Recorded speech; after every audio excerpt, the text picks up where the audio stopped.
So I'm sure you guys have already seen the news, but PSA has once again announced that they're raising their prices of a lot of their submission tiers and also increasing the turnaround time for a lot of those tiers as well.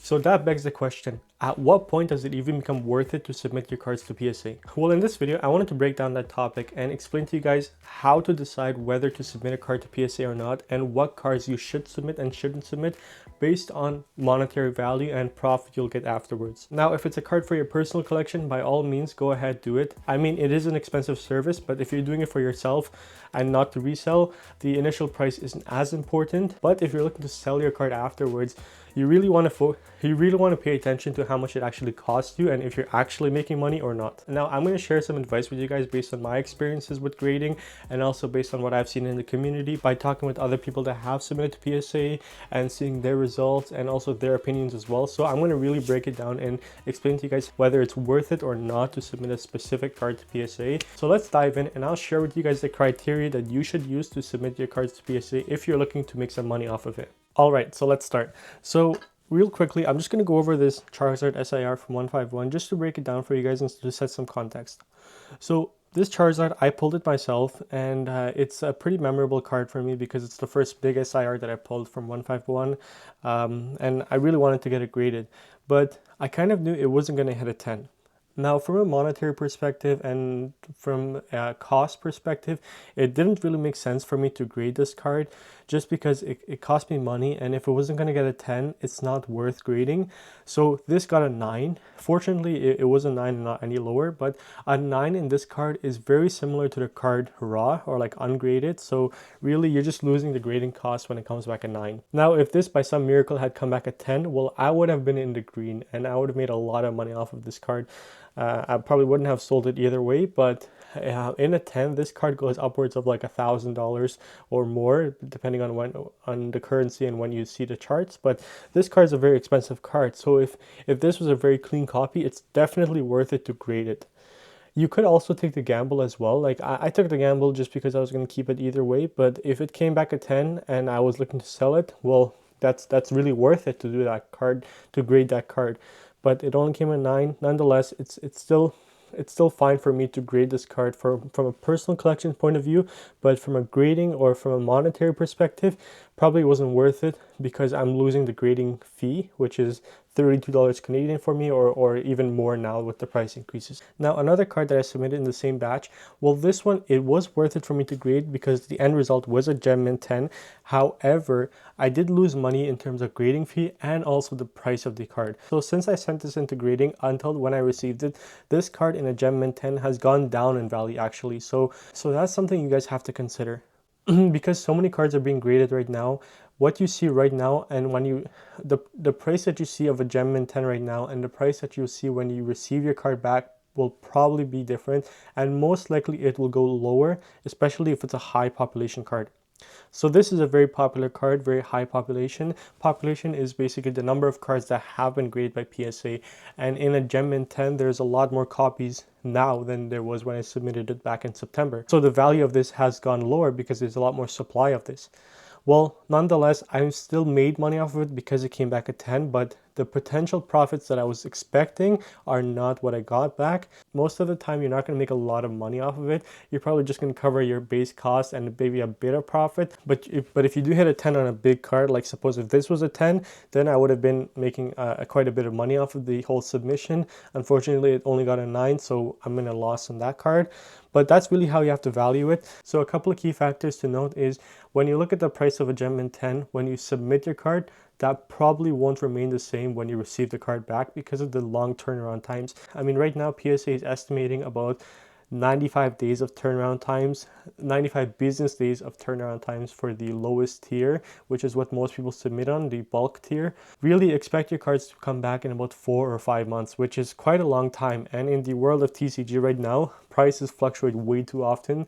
Really think about the future price and not the current Gem Mint 10 price when you're submitting a card. Same situation with this Moltres, Zapdos, and Articuno. Again, I just had these on my PC, so I want to show you guys real quickly before we go on to the other cards, but same exact situation. So this has a high population because so many people are submitting this card. It's a really nice card. It's a really popular card, but it has gone down in value because the supply is increasing and it keeps increasing day by day. I mean, if you guys have seen the population reports from PSA, they're grading around, they're grading around 2 million cards per month, or more than that. That's a crazy amount of cards being graded. So first of all, I'm going to focus on this ends plan that I pulled.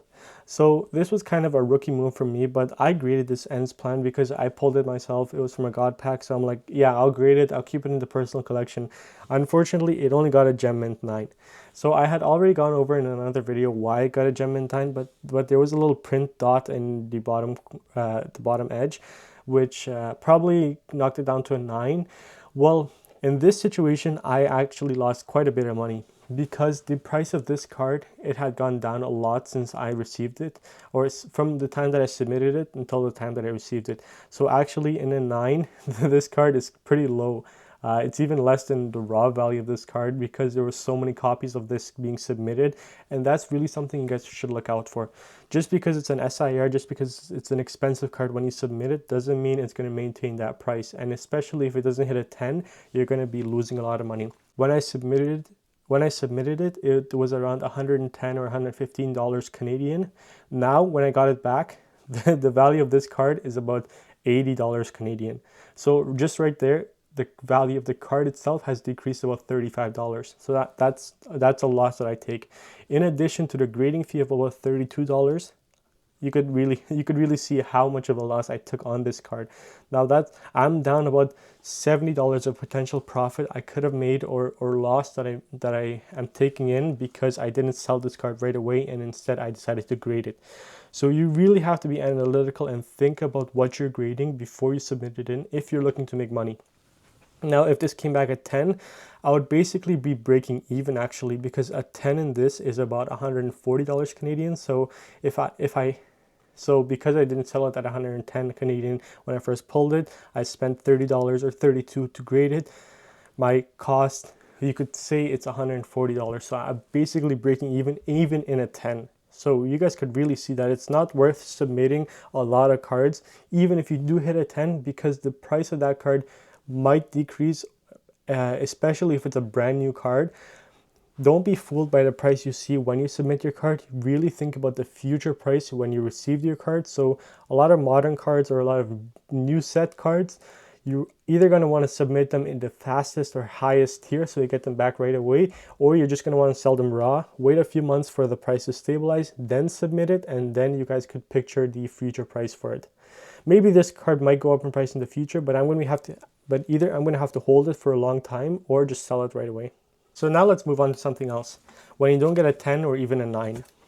Well, in these two situations, we have a 6 and a 7. But basically, I bought this card, this Pachirisu, for a really good price, basically raw. I bought it at like a raw copy, so I'm going to crack this slab. But also this Psyduck, you guys have seen that I submitted it myself.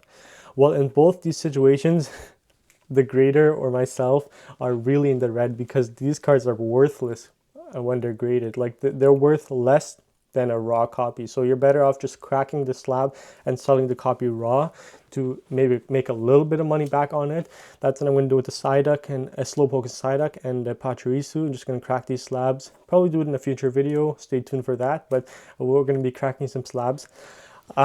Basically, in this situation, you really have to pay attention to what you're submitting. So this Slowpoke Psyduck, if I had known it would get a 6 or less than a 9, basically, I probably wouldn't have submitted it because it's not worth it at that point. I'm just losing money on the grading fee. Same with this Pachirisu. I don't know why I got a 7, but it did receive a 7, so it was not worth it for the grader to submit it. Only thing I could really think of is the centering is not that great, but I'm sure it has some surface damage or something. Maybe I see a little dent on it, so that's probably it. But nonetheless, you guys have to really be certain that you're going to get at least a 9, or else you're just losing money. It's almost guaranteed that you're going to lose money by grading a card. Unless it's a very old card, in that case, it's a bit different with those kind of cards. To summarize that, make sure you're at least guaranteed a 9, or you're pretty certain that it's going to 10, and if you do get a 9, you're going to break even. Otherwise, with this kind of situation, you're losing money.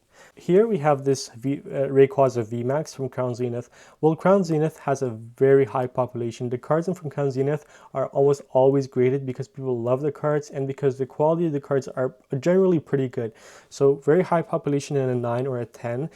And also and also their gem rate is pretty good overall compared to a lot of other sets. So same with this Glaceon V-Star, the gem rates on these cards are typically better than a lot of other cards because the centering on this set was a bit better, the quality of this set was a bit better, and there's so much supply of this. So the two main factors here are the gem rate and the population count. So both of these items you guys could actually find on either the PSA website, or a lot of other websites actually have this data. Personally, I like to use Collector because it's pretty easy to read, but you guys could just go on Collector, search up a card, and you guys will see how many copies of a 10, a 9, an 8, and so on and so forth exist of that card. And usually if the population of a 10 is higher than a 9, well, that 10 is not going to be worth as much as other comparable cards that have a lower population count of their 10 because their gem rate's a lot higher. So to summarize, that gem rate is basically the percentage of how likely it is to hit a 10 in a card. So look at the gem rate, and if it's a toss-up between a 9 and a 10, maybe don't submit that card. Alright, so let's look at another set and break it down a bit more in terms of population count and gem rate. So 151, obviously a very popular set, the original 151 Pokemon, all reprinted in Scarlet and Violet. So Charizard SIR is a good example of gem rate and population report or population count.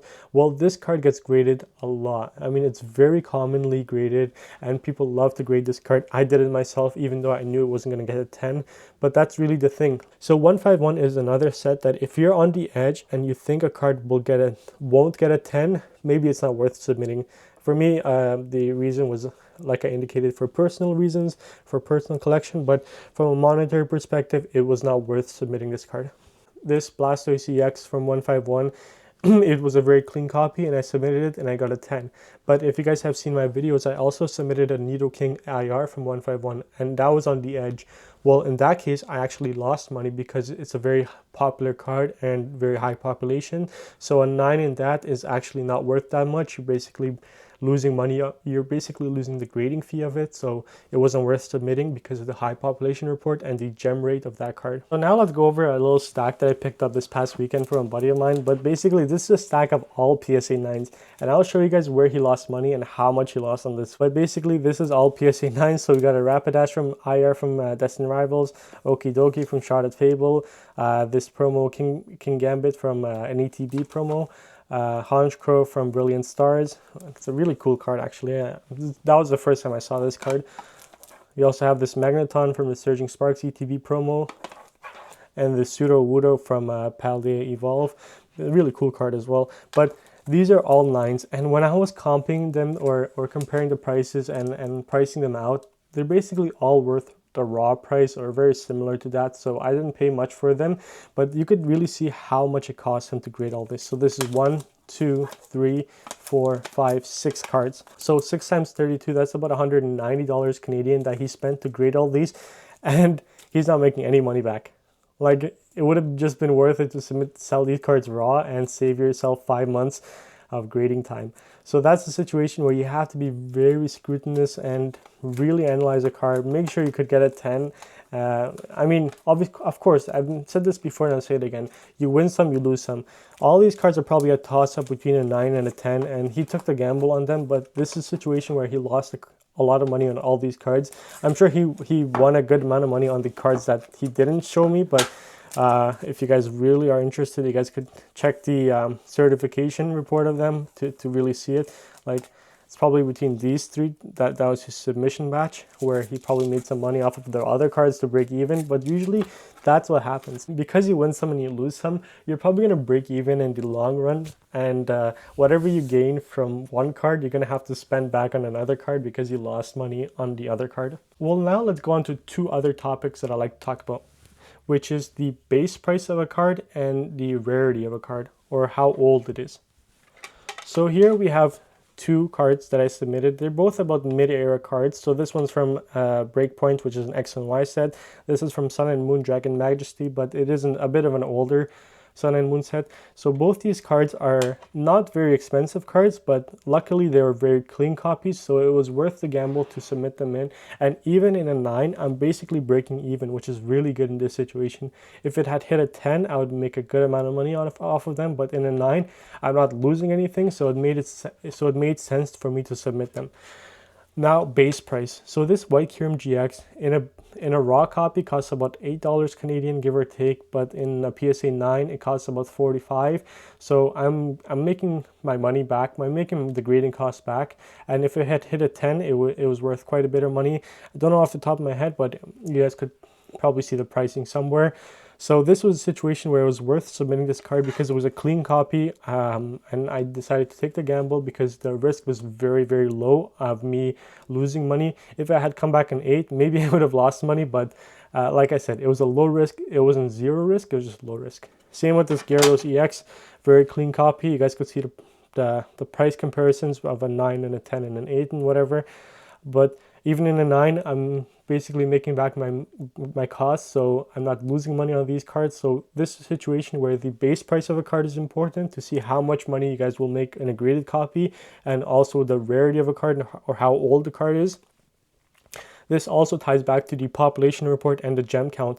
So because they're older cards, the population of these cards are a lot less. The chance of the population of the 10 increasing significantly is low. So you have a good chance to make some money back on older cards or you have a good chance of making your money back on mid-era cards like these, because the population count is low and there's not a lot of these in circulation. Another card from the same kind of era, an example, even in an 8, this Lucario, Mega Lucario EX was still worth grading because I'm making back the grading costs on it even in an 8. So that's still good. If it had come back a 9 or a 10, obviously it's worth a lot more money in those grades, and I would have made a lot more money. But even in an 8, it was worth the gamble because the risk was really low, and I would have broken even. So that's what happened. So I broke even or break even with the grading fee and the cost of the card in an 8.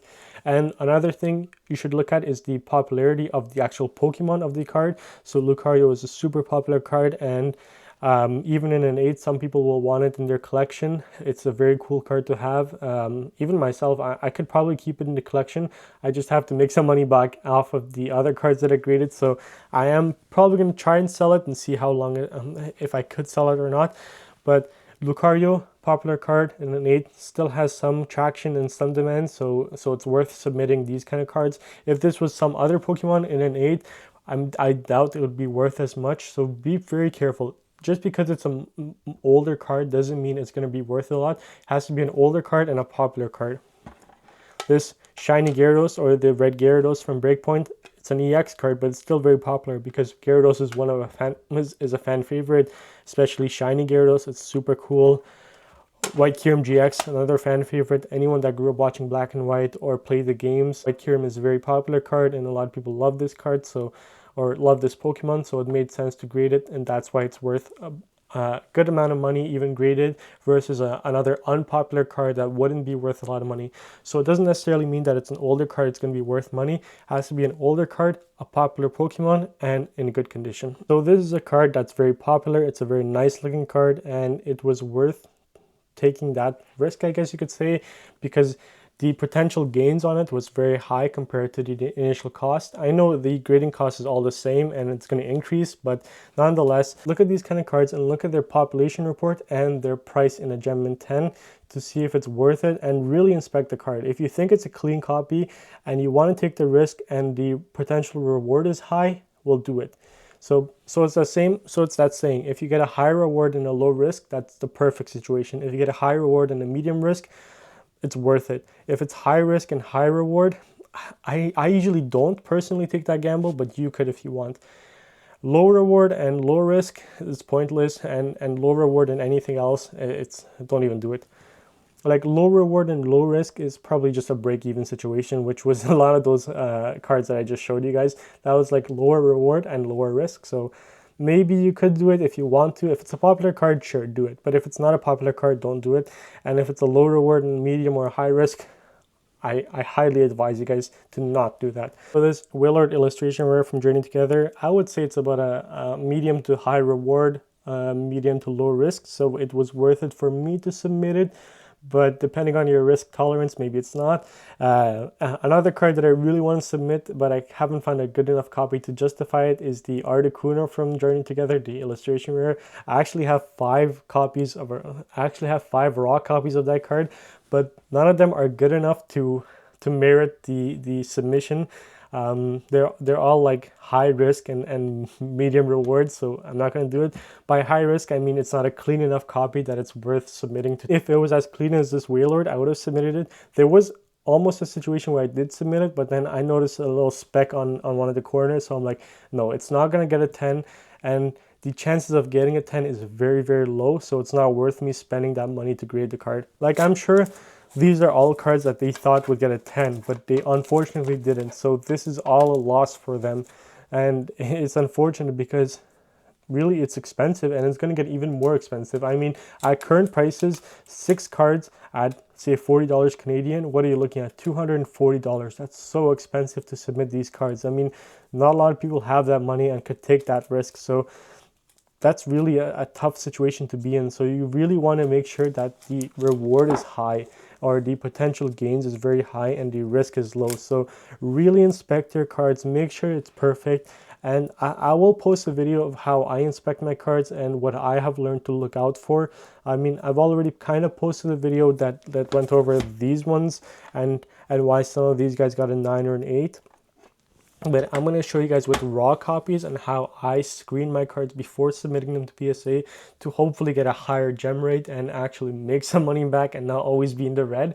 But that's really it. All right, so let's summarize the 5 criteria that I'll tell you guys to look out for. So number 1 is the gem rate, and number 2 is the population report. So these two are kind of go together, but look at the gem rate and the population report of a card before you submit it to see if it's worth it, and it will also let you guys know what the future price will look like, because if it has a high population report and a high gem rate, usually that card will go down in value by the time you receive your card back, because there's so much supply of that card on the market. Next, we have the rarity, or how old the card is. So if the card is a modern era card, I would be on the edge, and I don't think the risk is a bit higher with those kind of cards. If it's an older card, like a mid-era or vintage card, the risk suddenly goes a lot lower, especially if it's a clean copy. If it will get an 8 or a 9, even in a mid-era or older card, it's definitely worth submitting. In a modern era card like Scarlet and Violet or Sword and Shield or even Mega Evolutions, a 9 is basically worth a raw, so you're losing money in terms of grading it. So look at how old the card is, or the rarity of the card, and whether it's worth it. And that also goes in hand with the population report and gem rate. Next, one other item to look at is the actual Pokemon on the card and how popular it is.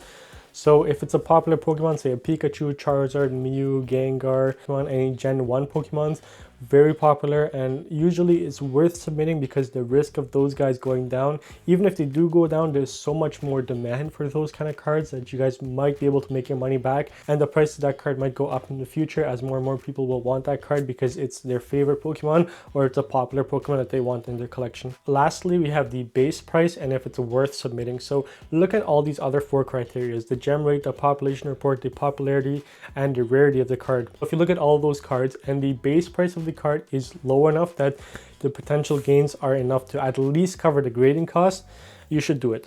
If the base price of the card and if the base price or the raw copy of the card and what you get back, like your potential return, if it's going to be an 8 or a 9, if it's the same, well, in that case, it's not worth submitting it. So look at the base price. If it's really low, like that white QMGX, which is only $8, and in a 9, you get back, it's about $45. Well, that at least covers the grading cost, so I'm good there. But if the base price and the graded copy is the same, well, you're just losing money in that case. So look at all these different criteria. So I'm just gonna list them out one more time before I end the video, but the gem rate, the population report, the popularity of the card, the rarity or how old it is, and also the base price of the card. Look at these 5 criteria. If they all match up and your risk is low and your potential returns are a bit higher than the risk tolerance, then do it. So as always, that was the video. If you guys like this video, please drop a like, subscribe if you guys are new here, and share this video with anyone that you guys might think will find it useful, or anyone that's looking to submit some cards to PSA. And thank you guys for watching.